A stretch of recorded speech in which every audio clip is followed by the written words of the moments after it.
Para que yo me vea ahí.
Muy buenas tardes.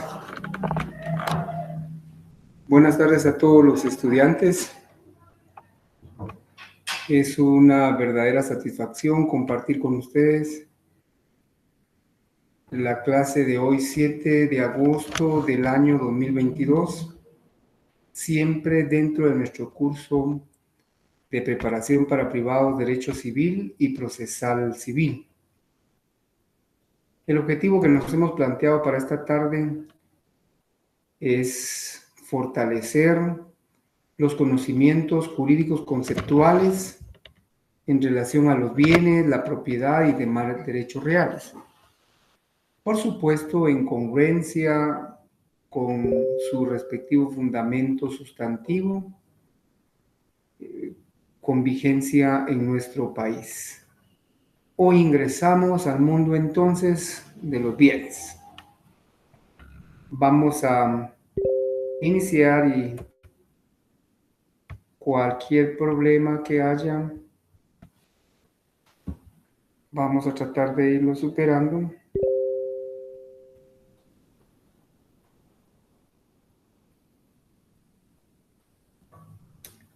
Estamos ya en línea, entonces gracias jóvenes por esa oportunidad que tenemos de compartir. Y les reitero mi saludo muy respetuoso a cada uno de ustedes. Vamos a suplicarle un momentito, por favor.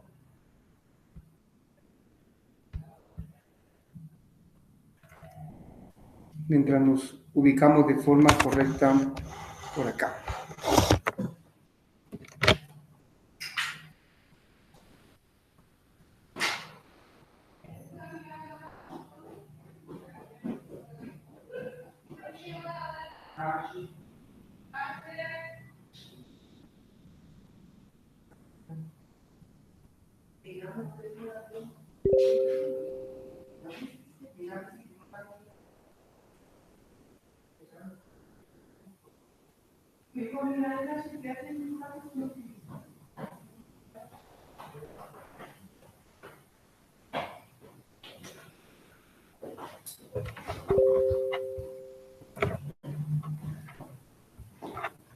Así para que pueda.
este lapsus, creo que ahí sí estamos.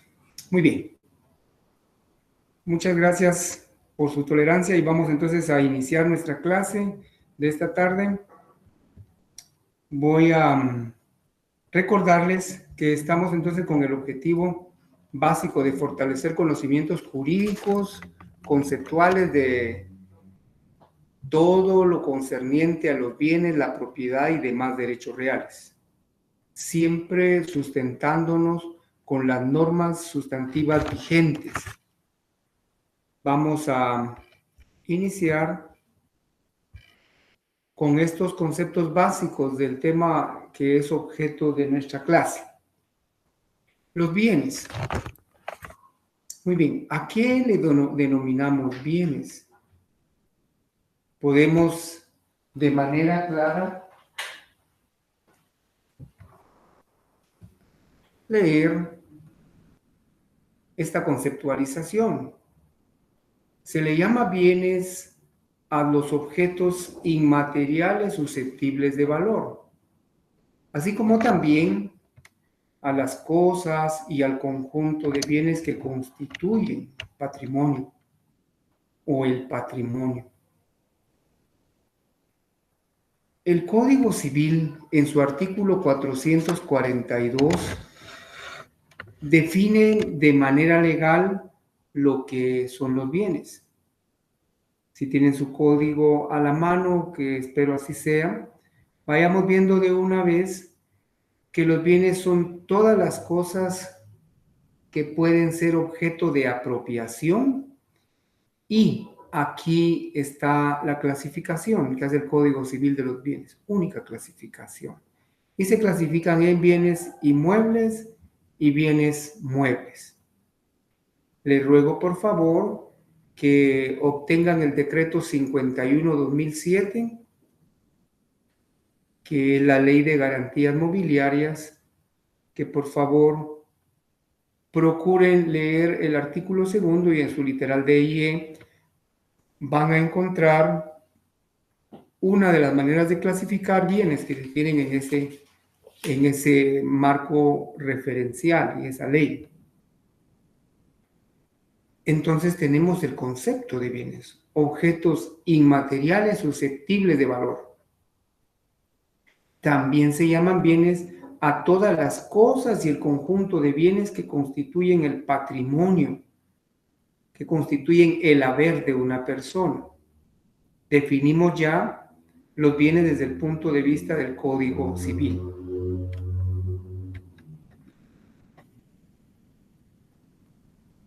Siempre dentro de la conceptualización básica encontramos la posesión. ¿A qué le llamamos posesión? Hemos escuchado muchas veces hablar de propiedad, de posesión, de derechos reales. Procuremos esta tarde de una vez asumir, esta es una idea que les comparto, ustedes pueden crear su propia conceptualización atendiendo referencias que se les da. Poseer es tener una cosa. Poseer es usar, gozar y disfrutar de una cosa. La posesión es ese acto de tenencia, pero procurando el ánimos de pertenencia, es procurando el apropiarse de esa cosa. Por eso es de que cuando hablamos de posesión, pensamos en bienes inmuebles, pensamos en bienes muebles.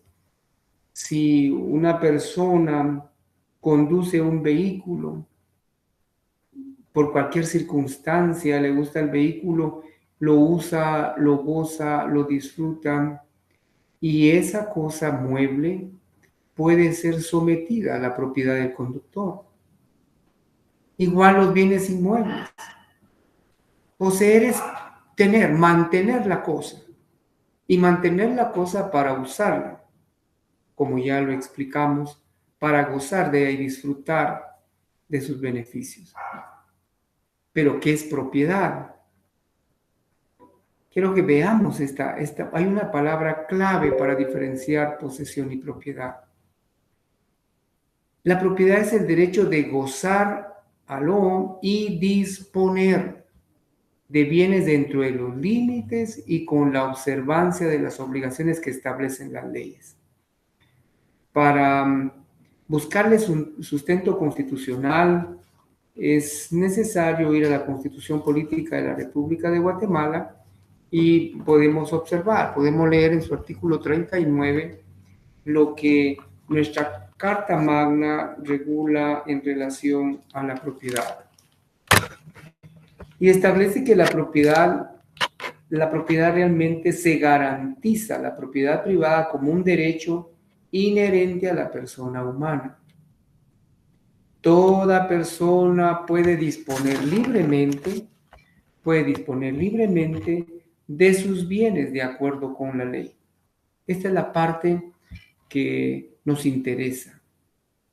Se garantiza el derecho de propiedad privada y todos, por supuesto, tenemos esa posibilidad de gozar y disponer, pero siempre dentro del marco de la ley. Debe entenderse que la propiedad no es un derecho absoluto, de eso hablaremos enseguida. ¿Y qué es un derecho real? ¿A qué le llamamos derecho real?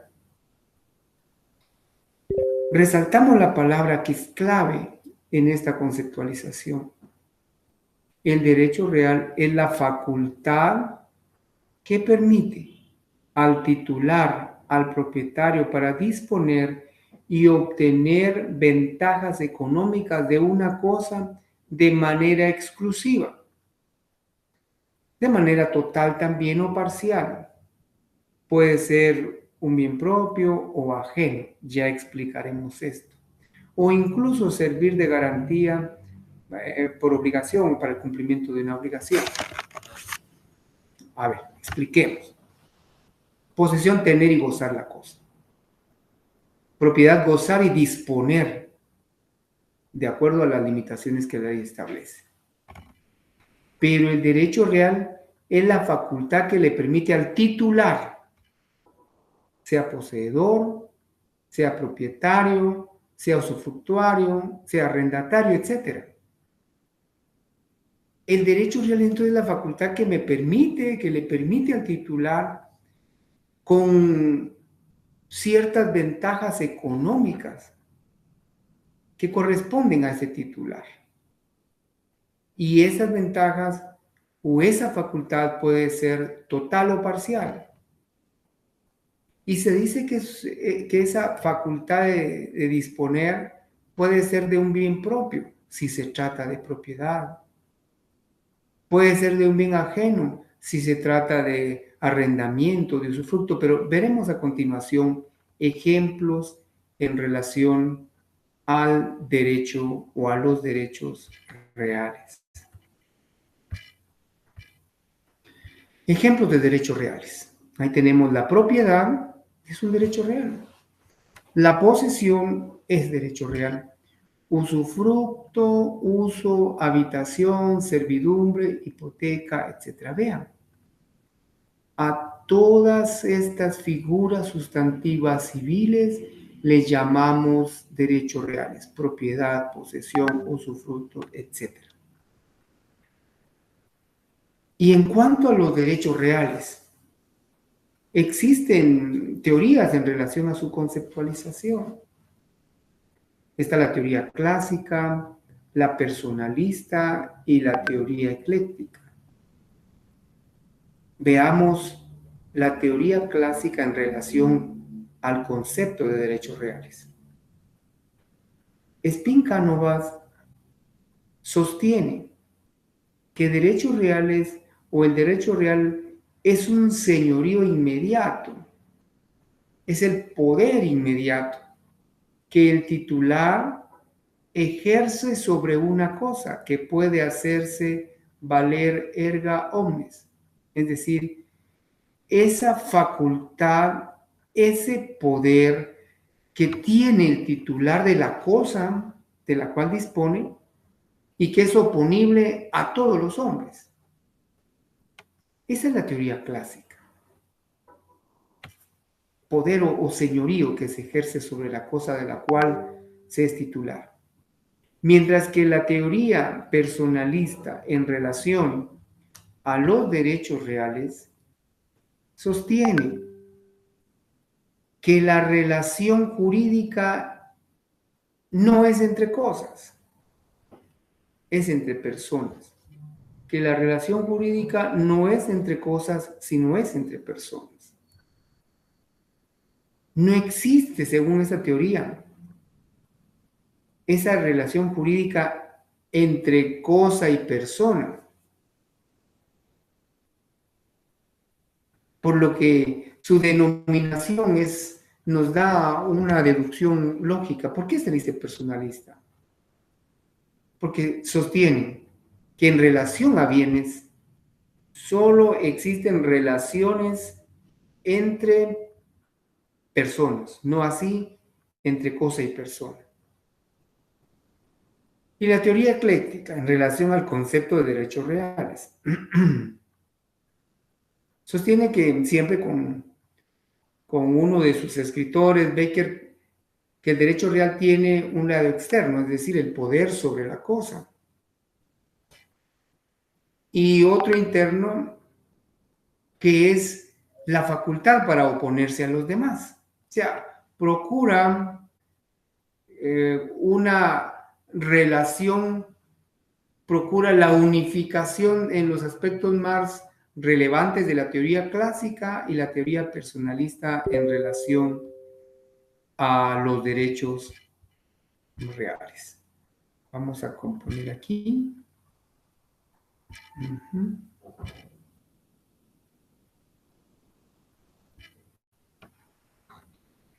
Bueno, veamos, por favor.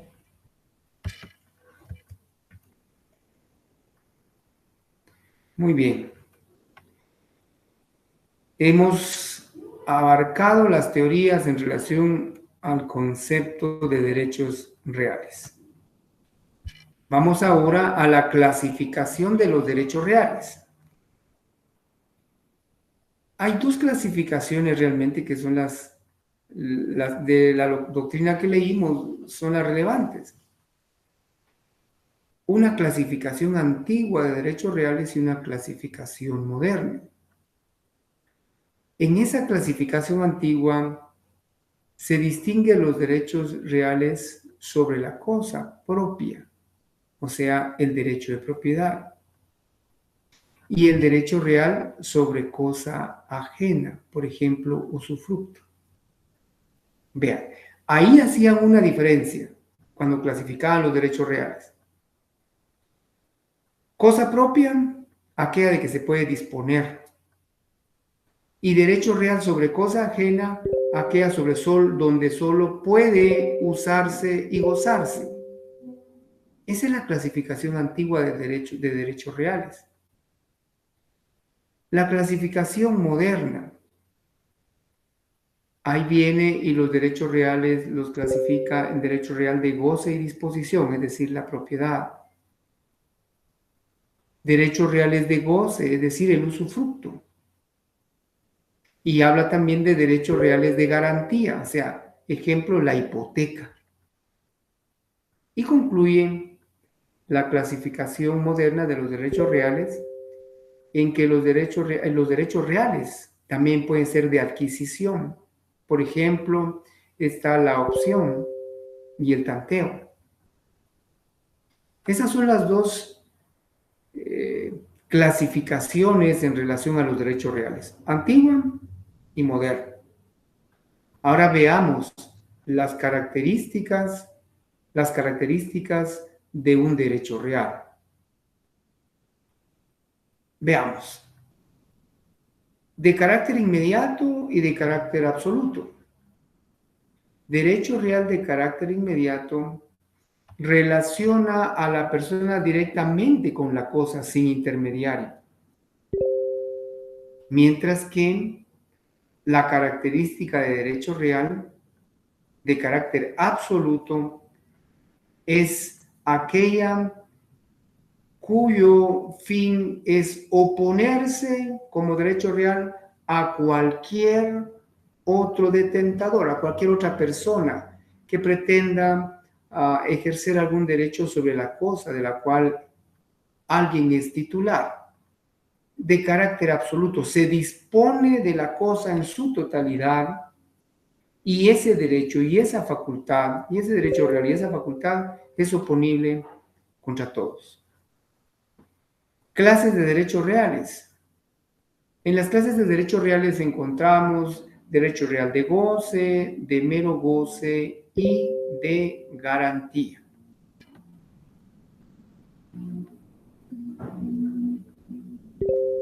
Veamos.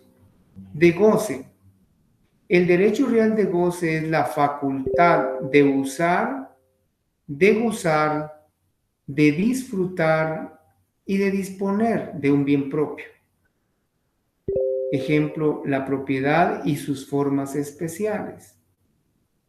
Copropiedad, propiedad horizontal, medianería. Ese es un derecho real de goce. Pero tenemos también derecho real de mero goce. Es la facultad de usar, de gozar y disfrutar, pero no de disponer de un bien que es ajeno. Ejemplo, el usufructo, el uso, la habitación y la servidumbre. Son derechos de mero goce y es entendible. Aquí podemos incluir también el arrendamiento, porque son derechos que, por ejemplo, el arrendatario puede disponer, puede gozar, puede usar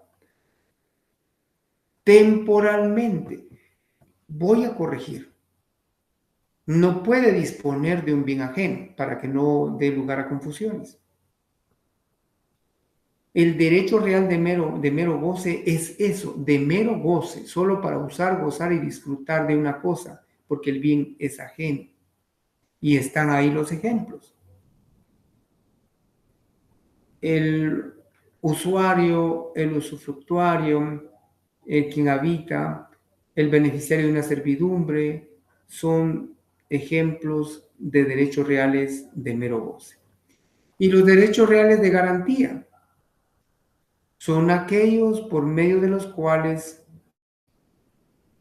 se puede grabar, se puede limitar la libre disposición de un bien, solo para garantizar el cumplimiento de una obligación. Recuerde usted la hipoteca, recuerde usted la prenda, etc. Vamos ahora con la clasificación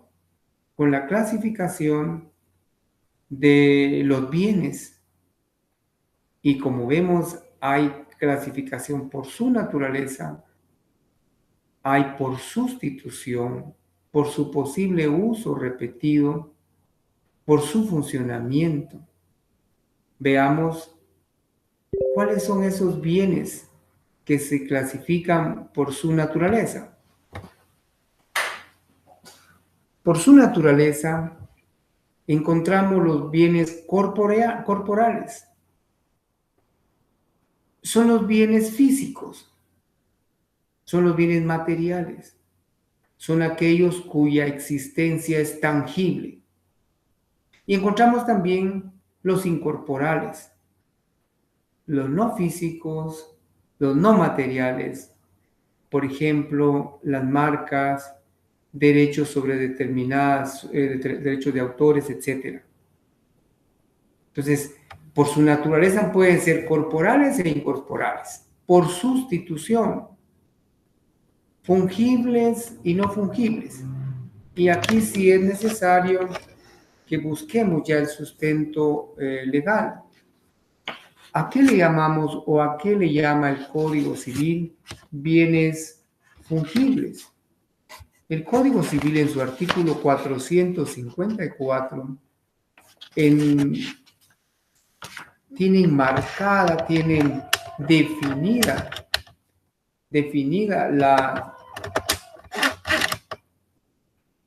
esa clasificación de bienes fungibles y no fungibles. Los bienes fungibles son muebles por su misma naturaleza. Y los bienes muebles son fungibles si pueden ser sustituidos por otro de la misma especie, calidad y cantidad. Fungibles, aquellos bienes muebles que pueden ser sustituidos por otro de la misma especie, calidad y cantidad. Por ejemplo, el dinero. Usted hoy hace efectivo el traslado en carácter de crédito de 100,000 quetzales. Pero al momento de cancelarle ese crédito, le van a dar la misma cantidad, le van a dar la misma especie, le van a dar la misma calidad, aunque la identificación plena de cada billete sea distinta. Entonces, le llamamos bienes fungibles a los que pueden ser sustituidos por otros de la misma especie, calidad y cantidad. Y no fungibles, los que no pueden ser reemplazados por otros de esas mismas cualidades. Veamos otra clasificación de los bienes por su posible uso repetido. Bienes consumibles, estos se terminan con su uso. Le anotamos ahí un ejemplo, el petróleo.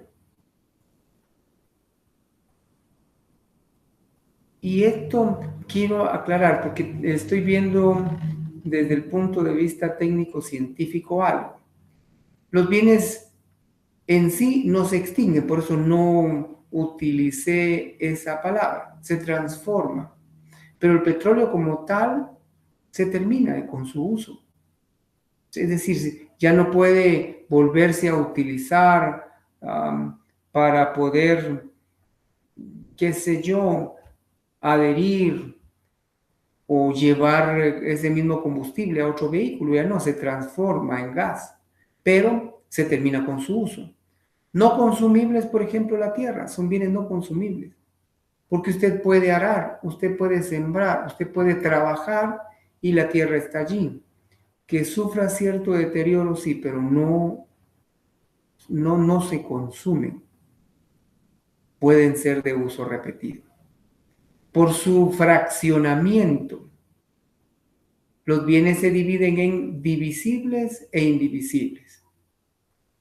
Los bienes divisibles son aquellos que pueden fraccionarse, desmembrarse, sin que afecte su esencia. Por ejemplo, de un bien inmueble, puede desmembrarse una fracción, puede cederse una fracción y no hace o no genera la pérdida de su naturaleza. Por eso hay bienes divisibles, porque al dividir una fracción de terreno, la tierra sigue siendo tierra, y si es posible. Ahora bien, indivisibles.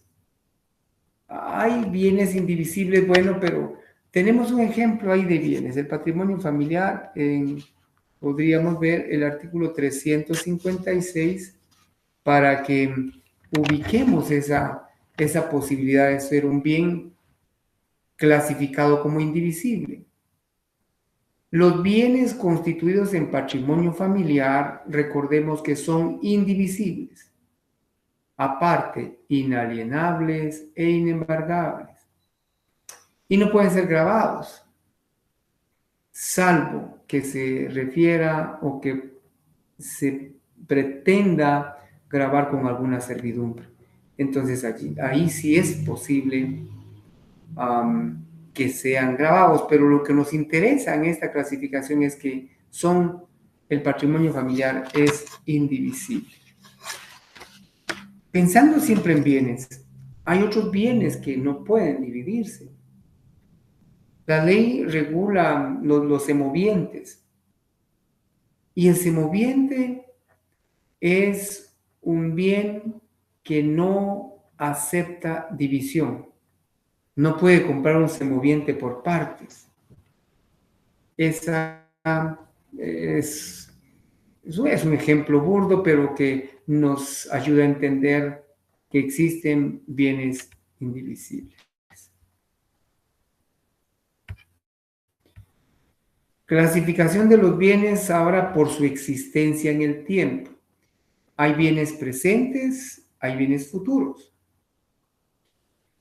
Los presentes son los de existencia inmediata. Usted ve a su entorno, si hay cultivos, los puede disponer de manera inmediata de esos cultivos. Son bienes presentes que están allí. Un inmueble, el lugar donde se encuentra, es de existencia presente, está allí, no puede negarse. Pero hay otros bienes que son futuros. Vamos cuando ya abordemos el tema de los contratos, a ver lo que son los contratos de cosechas futuras. La cosecha, no sé el entorno ambiental en que usted se encuentre, si está en tierra fría, pues en tierra fría ahorita estamos con el cultivo de maíz en crecimiento. Ahí la cosecha es futura. Si está en clima cálido, puede pensar en algún cultivo que sea parte de su conocimiento consuetudinario. Pero también encuentra haciendas, hay lugares donde existen suficiente ganado bovino y, por supuesto, algunos bovinos que están por parir en determinado tiempo. Son crías, son bienes a futuro. También tenemos la clasificación de los bienes por su existencia en el espacio. Esos bienes los vamos a observar en bienes muebles y bienes inmuebles. ¿A qué le llamamos bienes muebles? A todas aquellas cosas que se trasladan de un lugar a otro. Y los inmuebles son de un tracto permanente. Cuando hablamos de bienes muebles e inmuebles, tenemos la necesidad de buscar el soporte legal. El artículo 445 de siempre de nuestro Código Civil tiene una clasificación detallada de los bienes inmuebles. Y es necesario recordar que había una definición, había una connotación, una inclusión en el Código Civil de 1877 que ahora en el decreto ley 106, en el actual Código Civil, se describe de manera detallada los bienes inmuebles. Y se tiene como bienes inmuebles el suelo, el subsuelo, el espacio aéreo, las minas, las aguas que se encuentran en la superficie o dentro de la tierra, los árboles y plantas mientras estén. Vean esto. ¿Habrán algunos árboles y plantas que se consideran bienes inmuebles? ¿Aló? Sí, existen. Árboles y plantas se llaman bienes inmuebles mientras estén unidos a la tierra y los frutos no hayan sido cosechados.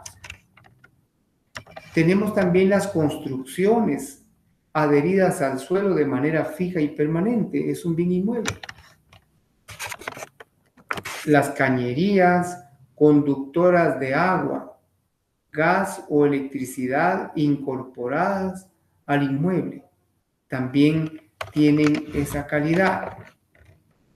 Los ferrocarriles, líneas telegráficas, los muelles, los viveros, En fin, hay una descripción bien detallada de todo a lo que el Código Civil denomina bienes inmuebles. Bueno, ¿en qué caso un bien inmueble se tiene como un bien mueble, perdón? ¿En qué caso un bien mueble se tiene como inmueble? Ya lo describimos. Cuando se encuentra adherido a un bien inmueble, plantas, árboles, cultivos frutícolas, etc. Mientras estén plantados en un terreno determinado, se denominan bienes inmuebles. Están las aeronaves, ahí les recomiendo, vean por favor el artículo 39 de la Ley de Aviación Civil, cómo califican también a determinadas aves.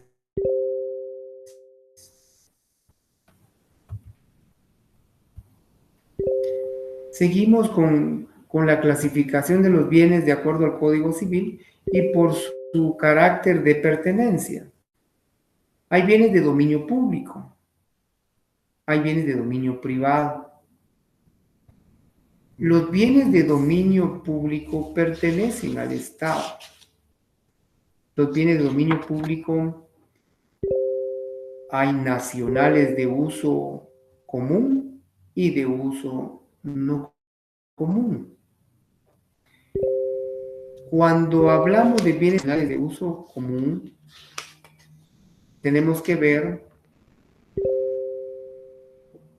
bienes de dominio público, uso común, pero veamos que los bienes de dominio público pertenecen al Estado o a los municipios y se dividen en bienes de uso público, como ya lo indicamos, y de uso especial. El artículo 458 nos hace la descripción de los bienes nacionales de uso común. Son bienes nacionales de uso público común las calles, parques, caminos, puentes, plazas, que no sean de propiedad privada, por supuesto. Los puertos, los muelles, embarcaderos, pontones y demás obras de aprovechamiento general, construidos o adquiridos por el Estado o las municipalidades. Las aguas de las zonas marítimas, territorial, en la extensión y término que fije la ley respectiva, los lagos y ríos, la zona marítima, terrestre de la República, la plataforma continental, etc. Están detallados los bienes nacionales de uso común. Y los bienes nacionales de uso no común, los que están destinados al servicio del Estado, de las municipalidades o algunas otras entidades descentralizadas. Los de uso público cuando dejen de serlo de hecho o por virtud de una ley.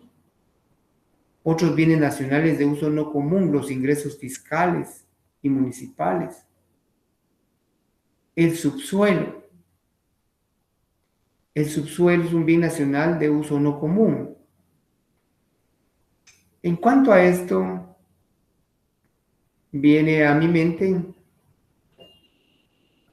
no es que disienta, pero hay que tener en consideración que la ley no establece cómo diferenciar el suelo del subsuelo.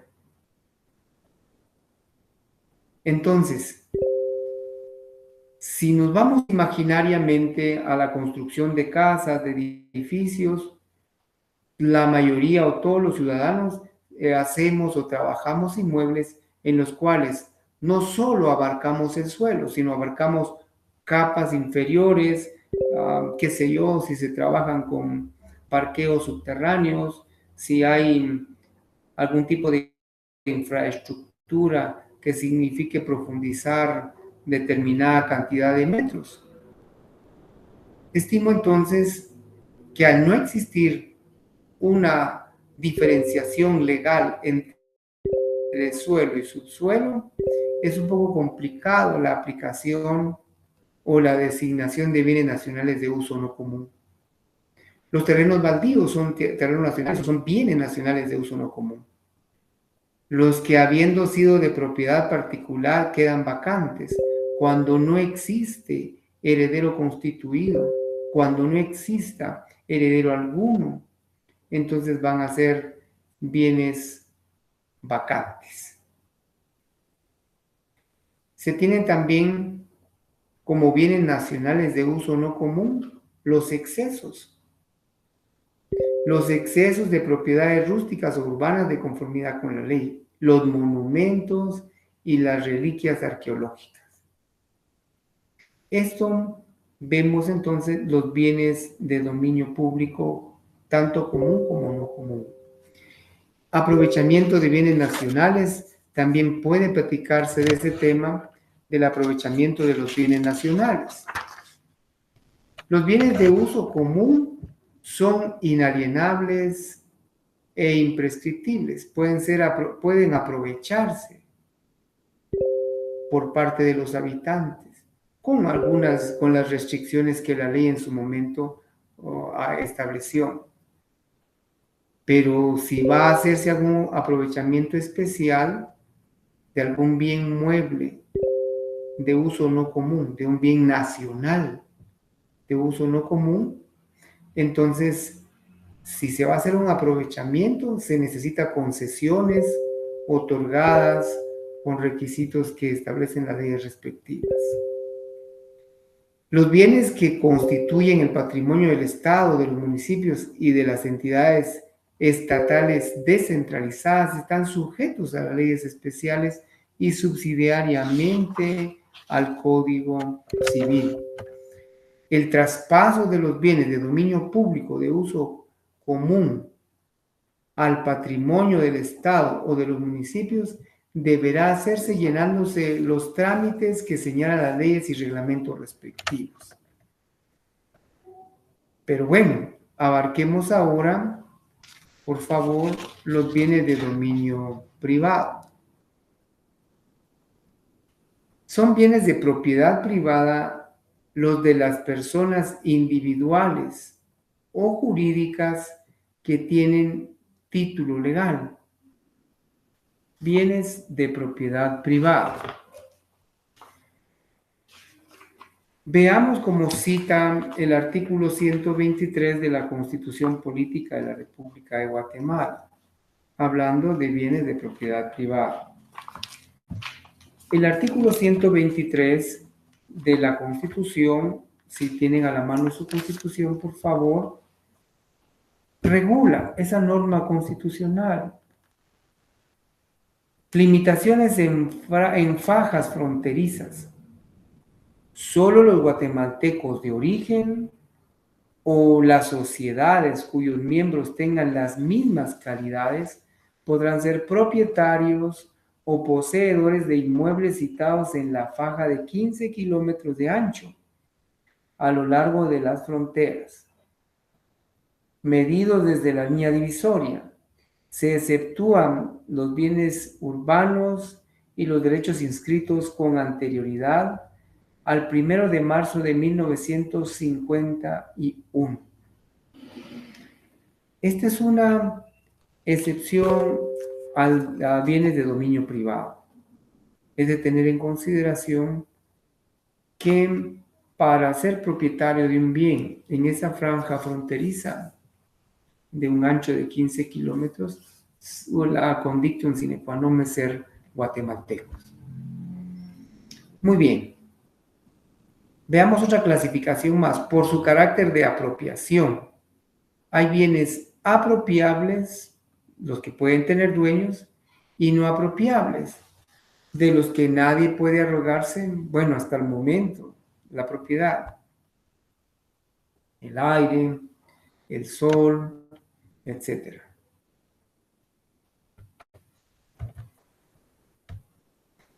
Muy bien. Clases de bienes en el Código Civil ya vimos, pero reforcemos. El código anterior y los otros códigos civiles que ya fueron derogados los agrupaban en 4. Los códigos civiles anteriores tenían bienes inmuebles, muebles, semovientes y derechos reales.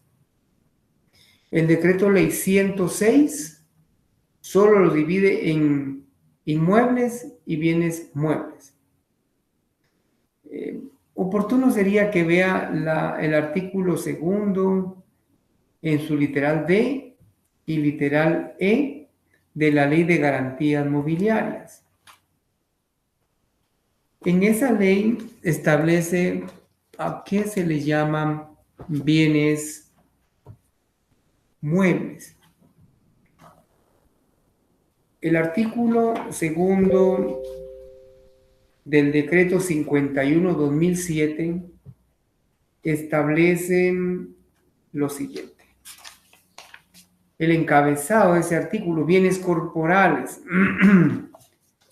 los tienen contemplados, pero básicamente contiene la definición. El artículo segundo de la Ley de Garantías Mobiliarias preceptúa: la definición de los siguientes términos aplicará tanto para lo singular como para lo plural. Para efectos de esta ley se entiende por, y empieza a describir. Y la literal D se lee. Se entiende por bienes corporales todo tipo de bienes muebles, físicos, incluyendo inventarios, entre otros. La literal E del artículo segundo de la Ley de Garantías Mobiliarias regula bienes incorporales. Todo bien inmueble que no sea corporal, incluyendo entre otros créditos, rentas y derechos de propiedad intelectual, se consideran como bienes muebles. Muy bien. Hay que leer también el artículo 3 de la Ley de Protección del Patrimonio Cultural. Ahí hablan del patrimonio tangible y que hay inmuebles y bienes muebles. De las leyes que hemos estado mencionando, por favor, es necesario que se agencien de esas leyes y que por favor vayan actualizando las normas o las leyes que tienen para poder reforzar sus conocimientos y actualizar los mismos. Hay aún unas divisiones más o clases de bienes, cosas, otra clasificación, cosas apropiables, las no excluidas del comercio por su naturaleza o disposición de la ley. La regla general es que sean apropiables. Hay excepciones. El artículo 5 del decreto 529, que es la ley de expropiación, nos ayuda a entender esas excepciones. Vamos a ver. Si tenemos a la mano la ley de expropiación, para procurar leer el contenido del artículo 5 de esa ley.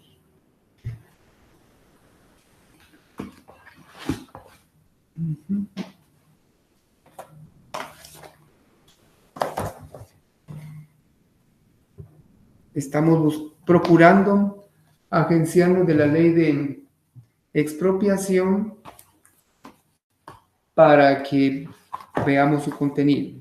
Si tienen a la mano esa ley, es importante para no dejar en el tintero su regulación.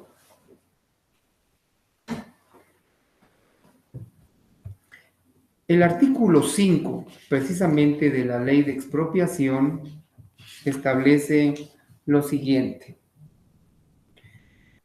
Por causas, se establece la ley, por causa de utilidad o necesidad pública o por interés social, puede ser objeto de expropiación toda clase de bienes, estén o no en el comercio. Pero necesario resulta leer el artículo 6.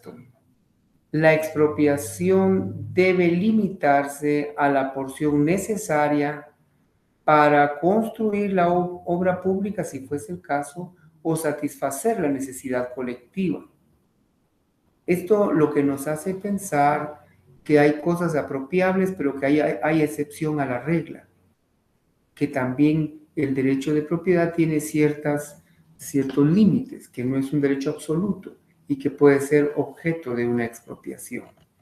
Cosas fuera del comercio, veamos el artículo 444 del Código Civil, nos describe exactamente lo que se entiende como cosas fuera del comercio. Están fuera del comercio por su naturaleza las cosas que no pueden ser poseídas exclusivamente por ninguna persona y por disposición de la ley, las que en ella declara irreductibles a propiedad particular. Ahora que vemos esto, recomiendo que vean, por favor, y que se agencien de la Ley de Mercado de Valores y Mercancías y lean el artículo 2, literal B, para ampliar lo relativo a cosas que están fuera del comercio. Y pasamos ahora a los bienes inmuebles. Entramos al mundo de los bienes inmuebles. Los derechos reales. Hay una excepción de cédula hipotecaria en el artículo 605 del Código de Comercio. Bienes inmuebles. Ya sabemos que son aquellos que permanecen en un lugar, que no pueden trasladarse de un lugar a otro. Son aquellos que por estar adheridos al suelo, son aquellas construcciones, son aquellas tuberías. Pero si vemos la norma, son bienes inmuebles, el suelo, el subsuelo, nosotros ya leímos, ya compartimos eso. Los árboles, las construcciones, las cañerías y todo lo que hemos enfocado. Pero ¿por qué hay una excepción ahí? Bueno, resulta ver el Código de Comercio. El Código de Comercio, voy a leerlo en relación al artículo 605. Establece el Código de Comercio en su artículo 605 cédulas hipotecarias. Las cédulas hipotecarias emitidas de conformidad con la ley serán títulos de crédito y aunque son garantizadas con hipoteca, no perderán su calidad de muebles. Esa es la excepción. Ya dijimos qué muebles se consideran como inmuebles, pero las cédulas hipotecarias son una excepción. Vamos ahora a enfocar los bienes muebles de conformidad. Vamos a ver a la enumeración que tenemos aquí. Recordemos que estamos totalmente sabidos que el Código Civil solo regula bienes muebles e inmuebles. Si vemos la enumeración del artículo 451 de nuestro Código Civil, vamos a procurar hacer o tener clara esa circunstancia. Bienes muebles. Ahora sí, ¿qué son bienes muebles? Aquellos, ya lo dijimos, que se trasladan de un lado a otro. Pero los bienes que pueden trasladarse, las construcciones en terreno ajeno. Vean, aquí es importante tener en cuenta. Recuerde que hablamos de que se tiene como bien mueble una planta que está sembrada, plantada mientras no se cosecha en un terreno. Las plantas son bienes muebles porque pueden trasladarse de un lugar para otro, pero mientras esté en ese terreno, mientras esté fija en el suelo, mientras su sistema radicular esté anclada en esa tierra, es un bien inmueble. Ahora bien, bienes muebles. Los bienes que pueden trasladarse de un lugar a otro sin menoscabo de ellos, pero que no afecte su naturaleza. Si se traslada, está en un inmueble, sin afectar su naturaleza, se va a considerar como tal, bien mueble. Pero lo que quiero que recalcar, las construcciones en terreno ajeno, hechas para un fin temporal, carpas, ranchos, construcciones informales, etc. Bienes muebles. Las fuerzas naturales susceptibles de apropiación. El agua cuando se utiliza para producir energía eléctrica. Las acciones o cuotas y obligaciones de las sociedades accionadas. Los derechos de crédito referentes a muebles, dinero o servicios personales. Y los derechos de autor o inventor comprendidos en la propiedad literaria, artistas o una propiedad industrial definida. Además, se regulan como bienes muebles los títulos de crédito. Volvemos al artículo 385 del Código de Comercio. El artículo 385 del Código de Comercio establece títulos de crédito. Son títulos de crédito los documentos que incorporan un derecho literal y autónomo, cuyo ejercicio o transferencia es imposible independientemente del título. Alón con lo siguiente. Los títulos de crédito tienen la calidad de bienes muebles. Eso está preceptuado en el artículo 385 del Código de Comercio. Y bueno, y el 544 del mismo cuerpo legal ya referido. Las obligaciones son títulos de crédito que incorporan una parte alícuota de un crédito colectivo constituido a cargo de una sociedad anónima. Serán consideradas bienes muebles aún cuando estén garantizadas con derechos reales sobre bienes inmuebles. Y así tenemos la empresa mercantil, los valores anotados a una cuenta, artículo 52 de la Ley de Mercado de Valores y Mercancías, que les ruego que por favor se agencien de la misma. Muy bien. Propiedad. La propiedad es el derecho de gozar, usar, disfrutar, y hablamos, disponer de los bienes dentro de los límites y atendiendo obligaciones de ley. División del derecho de propiedad. La propiedad, vea estos tres elementos básicos. Nuda propiedad, usufructo y nudo propietario. ¿Qué es la nuda propiedad? La nuda propiedad es el derecho de dominio que le corresponde al propietario. La tiene esa nuda propiedad la persona dueña de un bien que puede usar, gozar y disponer, incluso hasta grabar. Ahora bien, cuando está grabada una propiedad, no puede enajenarse, salvo que se haga del conocimiento del adquirente y que no sea en perjuicio del acreedor.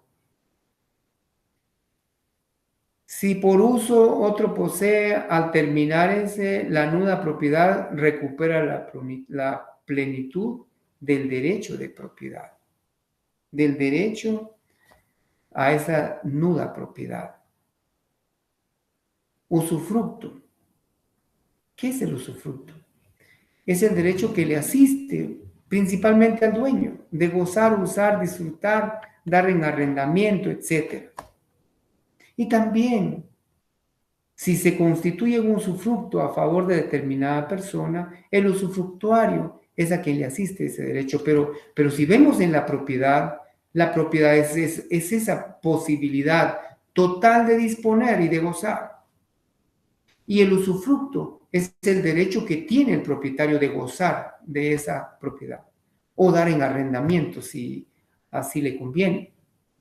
El nudo propietario es el dueño que dispone la enajenación de un bien libre de gravámenes. El nudo propietario mantiene la nuda propiedad y mantiene el usufructo, el derecho de gozar y de usar del bien o de la cosa. Algunas disposiciones generales en relación a la propiedad. Abuso de derecho. Abusar del derecho. Ser propietario de un bien, ya indicamos que no es un derecho absoluto, que tiene algunas limitaciones. Y por eso es necesario tener en cuenta que no debe abusarse del derecho.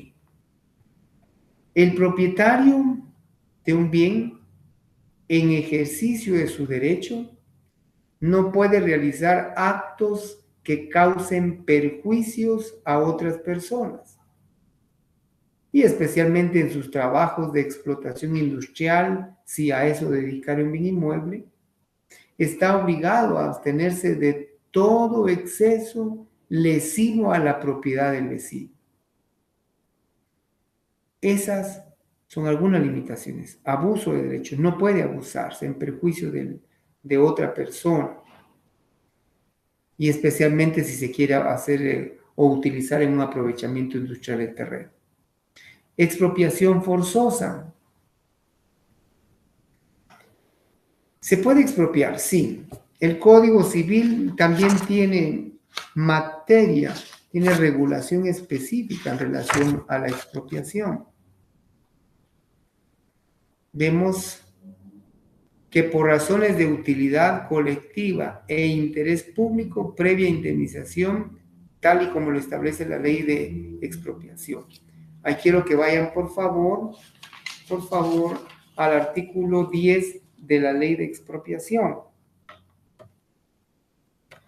La indemnización debe comprender la satisfacción al propietario del valor del bien y todos los daños de desmembraciones y erogaciones que se hayan hecho y que sean consecuencia de la expropiación. La indemnización debe fijarse en dinero, a no ser que se expropien y que al expropiado le convenga alguna otra forma de pago. Entonces sí hay la posibilidad de expropiar, pero previa indemnización. Reivindicación de la propiedad. ¿Será que el poseedor, el dueño de un bien, tiene el derecho, le asiste el derecho de reivindicar la posesión cuando sea detentada por un tercero? Claro, el propietario del bien, el propietario de la cosa, tiene el derecho de reivindicarla de cualquier poseedor o detentador. Muy bien, luego vemos disposiciones generales siempre en relación a la propiedad, el derecho de autor. Por favor, lean el decreto, pero por cuestión de tiempo no podemos abarcar todo esto, pero el decreto 3398, el derecho de autor y conexos, y esos derechos conexos, necesitamos que se lean las normas. El decreto 3398 tiene exactamente un objetivo específico. ¿Y cuál es el objetivo? Esa ley es de orden público y de interés social y tiene por objeto la protección de los derechos de los autores de obras literarias y artísticas, de los artistas, intérpretes o ejecutantes, de los productores de fonogramas y de los organismos de radiodifusión. Eso es ese es el objeto básico, el fin primordial de la Ley de Derechos de Autor y Derechos Conexos. Vemos también la Ley de Propiedad Industrial, que le ruego por favor que procuremos tenerla a la mano para poder enterarnos de esos derechos que tienen que ver con las disposiciones en relación a la propiedad. ¿Cuál es el objeto de la Ley de Propiedad Industrial y que se encuentra vigente en nuestro país? El objeto de la ley Esta ley tiene por objeto la protección, estímulo y fomento a la creatividad intelectual, que tiene aplicación en el campo de la industria y el comercio, y en particular lo relativo a la adquisición, mantenimiento y protección de los signos distintivos, de las patentes de invención y de modelos de utilidad, y de los diseños industriales, así como la protección de los secretos empresariales y disposiciones relacionadas con el combate de la competencia desleal. Esta es la ley de propiedad industrial y tiene su reglamento que deben ser objeto de su estudio. Muy bien, fruto de los bienes. Por supuesto que el propietario de un bien lo es de sus frutos y de todo cuanto se incorpore por accesión a ese bien. Dentro de las limitaciones a la propiedad encontramos y reiteramos que el derecho de propiedad no es absoluto. Ejemplos de expropiación, pues en Guatemala nos enteramos de la creación del libramiento de Chimaltenango, por ejemplo. Era de beneficio y de utilidad pública, lo es. Pero para poder ejecutar ese proyecto, el gobierno encargado del mismo tuvo la necesidad, donde no hubo consentimiento expreso de los propietarios de los bienes por donde iba a pasar ese libramiento, procedieron a la expropiación y, por supuesto, cumpliendo con todos los requisitos y las disposiciones que la ley de expropiación tiene establecidas. Veamos, ¿será que la propiedad se extiende al subsuelo y sobresuelo hasta donde sea útil? Leamos o busquemos, por favor, el artículo 473. Aquí hay reflexiones que trabajar. La propiedad del predio se extiende al subsuelo y sobresuelo, hasta donde sea útil al propietario, salvo disposiciones de leyes especiales. Cuando tenemos o analizamos este tema del suelo y del subsuelo, es donde ya hemos comentado, ya se platicó, de que no existe una definición legal de suelo y otra de subsuelo. Y a eso se ha debido que se generan problemas entre comunitarios, se generan problemas entre municipalidades y también personas individuales, debido a que no se tiene un marco legal. Por ejemplo, no existe una ley de aguas. No existe una ley de aguas. Y voy a referirles que hay casos en los que se necesita la creación o construcción de pozos.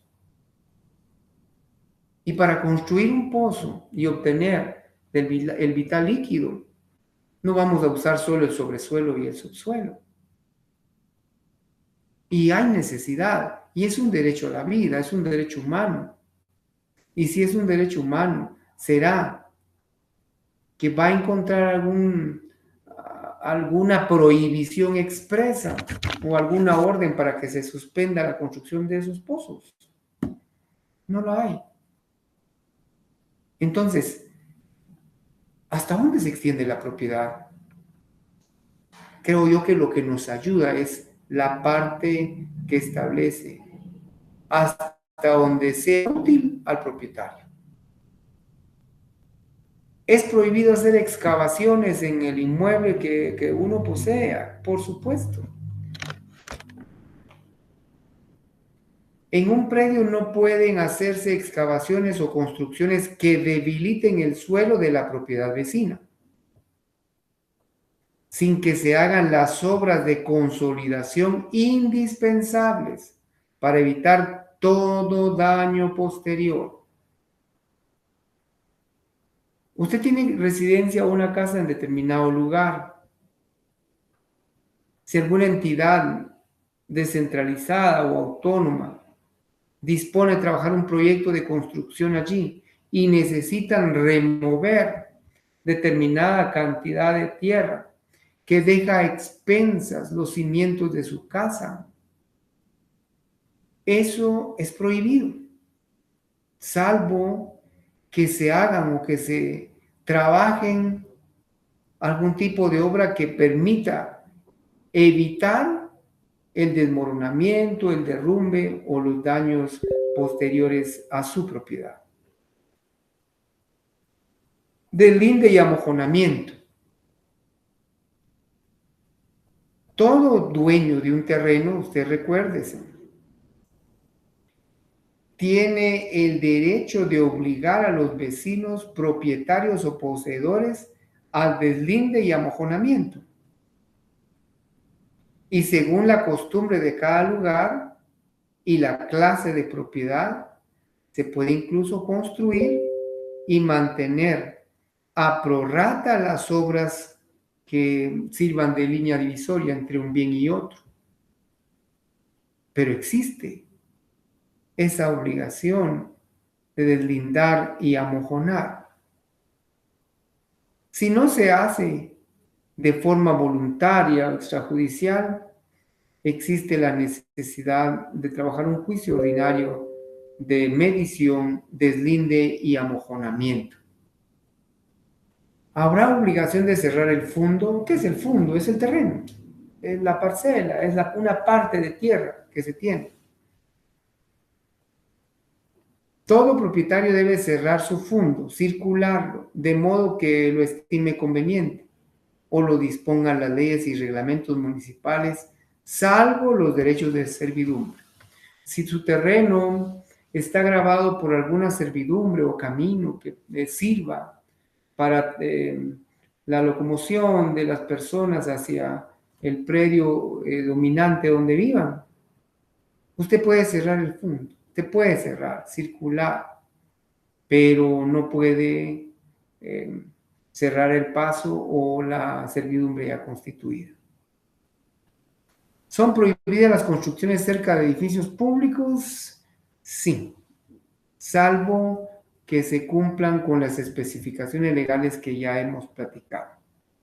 Las servidumbres establecidas por utilidad pública o comunal se determinan y resuelven por leyes y reglamentos especiales o reglas establecidas en el artículo 478, siempre del Código Civil. Cuando hablamos del artículo 478, recuerde usted las servidumbres establecidas.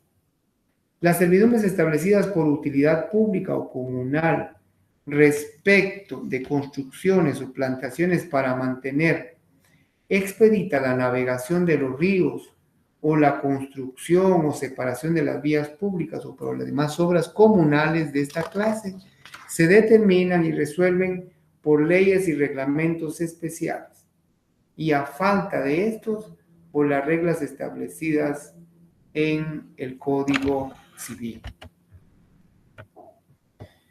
Hemos ya revisado algunas limitaciones que se dan en relación a la propiedad. Veamos. Construcciones no permitidas. Nadie puede construir a menos de 2 metros, nadie puede construir a menos de 2 metros de distancia de una pared ajena y medianera, si es pared ajena o es una pared medianera, se tiene prohibición de construir a menos de 2 metros, salvo convenio entre colindantes. ¿Y qué no puede construirse? Aljibes, que son depósitos grandes de agua, pozos, cloacas, letrinas, acueductos, hornos, fraguas, chimeneas, establos, ni depósitos de agua, ni de materias corrosivas, sin construir obras de resguardo. ¿Podrán entonces hacerse pozos, letrinas? Sí, pero deben construirse obras para resguardar necesariamente la heredad contigua. Y por supuesto que tiene que estar sujeta a todas las condiciones y reglamentos vigentes aplicables a cada proyecto que tenga que hacerse. Dentro de poblados o de una población se prohíbe depositar materias inflamables o explosivas, salvo que lo establezcan reglamentos especiales. Se prohíbe instalar máquinas y fábricas para trabajos industriales que sean peligrosos, nocivos o molestos. Esto en cuanto a construcciones no permitidas. Prohibición de actos que dañen pared medianera. Primero, recordemos que una pared medianera es aquella que de forma conjunta los propietarios de predios contiguos deciden edificarla. Está construida la pared por ambos dueños colindantes. Existen algunas prohibiciones. No se puede poner contra esa pared medianera que divida los predios ninguna acumulación de basura. No se puede convertir en basurero esa pared. No se puede adherir tierra, estiércol u otras materias que puedan dañar la salubridad de las personas y afectar la solidez y la seguridad de esas construcciones o edificios. Tanto en estos casos como en los enunciados en los artículos anteriores de construcciones no permitidas, a falta de reglamento, se ocurrirá un juicio pericial para determinar la posibilidad de proceder para reclamar daños y perjuicios ante el incumplimiento de la norma ya referida. ¿Se pueden plantar árboles a menos de 3 metros del límite de la propiedad vecina? No. No se debe plantar árboles cerca de una heredad ajena, sino a distancia no menor de 3 metros de la línea divisoria. Y si la plantación se hace de árboles grandes. Ahora bien, y de 1 metro si la plantación es de arbustos o árboles pequeños como los bonsái, ciprés romanos y árboles, hablemos de plántulas o matas que no son muy radicularmente grandes ni foliarmente extensos. Hay derecho a exigir que se arranquen los árboles que se siembren desatendiendo la norma ya mencionada. Todo propietario puede pedir, el que esté afectado, que se arranquen los árboles que existan a mayor distancia de la señalada.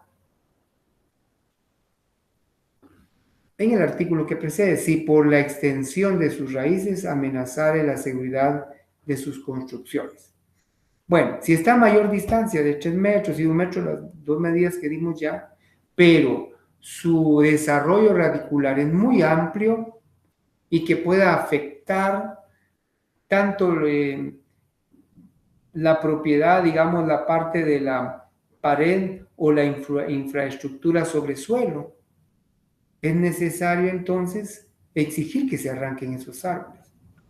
Ejemplos, usted que de repente conoció Quetzaltenango en el occidente de Guatemala, en alguna oportunidad vio en calzadas, varias calzadas que habían árboles, que su desarrollo radicular era muy grande y empezaban a levantar pavimento o asfalto y hubo necesidad de arrancarlos porque no permitía una locomoción expedita.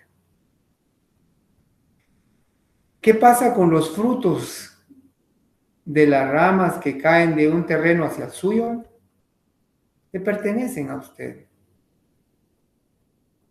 Si las ramas de los árboles se extienden sobre algún terreno vecino, jardines o patios del vecino, el dueño de estos tendrá derecho de reclamar que se corten en cuanto se extiendan sobre sus propiedades. Y lo que dije ya, los frutos de las ramas que se extiendan sobre el predio vecino le pertenecen al vecino. Demolición de obra peligrosa o corte de árbol. ¿La puede solicitar el afectado? Por supuesto. Si un edificio o pared amenazare peligro, podrá el propietario ser obligado a su demolición o a ejecutar las obras necesarias para evitar los daños. Si no se cumpliere o no cumpliere el propietario, la autoridad podrá hacerlo demoler a costa de este último. Lo mismo se observará cuando algún árbol amenazare en caerse. Vean que es necesario ver un aspecto procesal.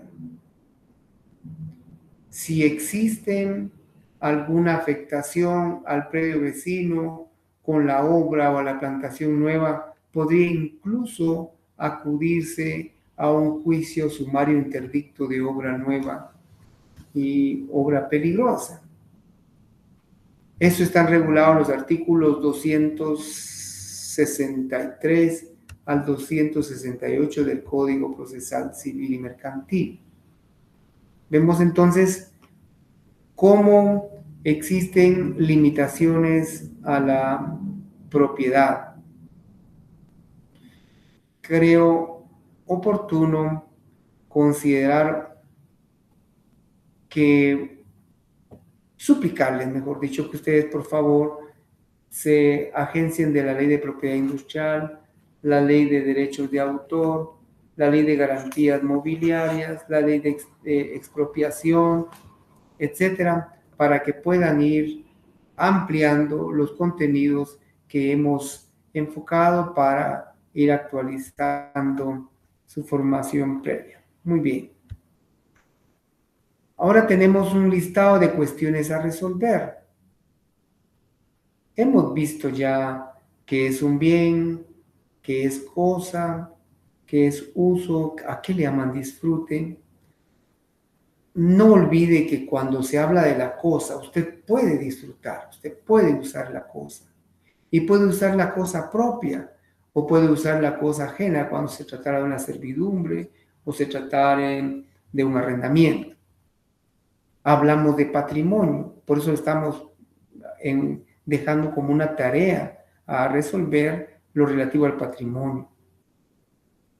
Clasificaciones de los bienes, vimos varias clasificaciones que es necesario que usted la aprenda, no solo para la evaluación que se tiene a la vista, sino que para su misma formación profesional. Diferencia entre plenitud del dominio y nuda propiedad. Esos son temas que puede ir observando, que puede ir desarrollando, agenciándose, por cierto, de la bibliografía que usted estime prudente. Hay que ver las características de derechos reales, vimos las características, vimos también teorías sobre la conceptualización, sabemos cuál es la diferencia entre propiedad y posesión ahora. Tenemos nosotros conocimiento de los límites de la propiedad. Cuando hablamos del límite de la propiedad, se recuerda que no debe plantearse a determinada distancia los árboles. Hablamos de las ramas que caen exactamente sobre el fondo suyo, sobre el terreno suyo. Hablamos de la obligación de cerrar el fondo. Pero ¿qué pasaría si usted, para cumplir con una obligación de cerrar el fondo, viene y altera los linderos de su terreno o de su fondo, como lo establece la ley? Ahí estaría incurriendo en un ilícito penal, el ilícito de alteración de linderos, porque ya existe un posible fin de apoderamiento o aprovechamiento ilícito, ya sea de todo o en parte del terreno contiguo. Y si se altera el lindero, y si se alteran los términos en que están señalizados los mojones entre heredades, al incurrir en alteración de linderos puede ser sancionado, y eso le ruego que lo vea en el artículo 258 del Código Penal. Vemos también que dentro de esas limitaciones de la propiedad hay varias normas que hacen una descripción detallada. Usted puede ver los artículos 646 al 652 del Código Civil, y todo lo que tenga regulación para que entendamos que la propiedad privada no es un derecho absoluto. No es un derecho absoluto. Y ahora que hablo de derecho absoluto, quiero que veamos, lo llevo conmigo, si tienes tu Código Civil, por favor, para que veamos la propiedad de las aguas. Veamos la propiedad de las aguas. Y para ello, necesario resulta que por favor vean el artículo, vamos a ver, 581 del Código Civil. Todo propietario tiene relación con el tema de las limitaciones. Todo propietario puede abrir pozos dentro de sus terrenos para obtener y elevar aguas subterráneas, sacar mediante el sistema, que sé yo, de bombeo o algún otro, y efectuar cualquier otra obra con el objeto de buscar el alumbramiento de dichas aguas, pero sin que tales trabajos puedan mermar o distraer aguas públicas o privadas de la corriente superficial natural que se destinan a un servicio público o a un aprovechamiento particular preexistente, con título legítimo, en cuyo caso la autoridad, a solicitud de interesados, podrá ordenar la suspensión de la obra. Y como no hay una ley de aguas que haya sido discutida, analizada y aprobada, aún se encuentra vigente, le diré, algunas normas del Código Civil y del decreto 1932, si no estoy mal, donde, y si regresamos al Código Civil en su artículo 579, se establece, son de dominio privado las aguas pluviales que caigan en predios de propiedad privada, mientras no traspasen su lindero. Son de propiedad privada las aguas continuas y discontinuas, que nazcan en dichos predios mientras discurran por ellos. Si tenemos un terreno, hay un nacimiento, nace por 3 meses, es un agua discontinua. Si el nacimiento nos provee de suficiente agua todo el tiempo, es un nacimiento con aguas continuas. Y entonces, ¿qué sucede? Esas aguas son nuestras mientras discurran, mientras se deslicen sobre el bien inmueble de su propiedad. Las lagunas y sus alveos, hablando de otro tema, siempre de agua de dominio privado, las lagunas y sus alveos formados por la naturaleza en los expresados terrenos son aguas de dominio privado. Y las aguas subterráneas obtenidas por medios artificiales en propiedad particular también son de propiedad privada. Muy bien. Dejo entonces hasta aquí nuestra clase de esta tarde. Les ruego por favor, si son tan amables, de trabajar los temas que tenemos ahí, que van a servirles mucho, y todo lo que puedan ampliar y las leyes que estuvimos refiriendo, háganlo por favor, que es necesario para su formación, para su evaluación y para su ejercicio profesional. Dios los bendiga, Dios los guarde y que estén siempre bien. Buena tarde.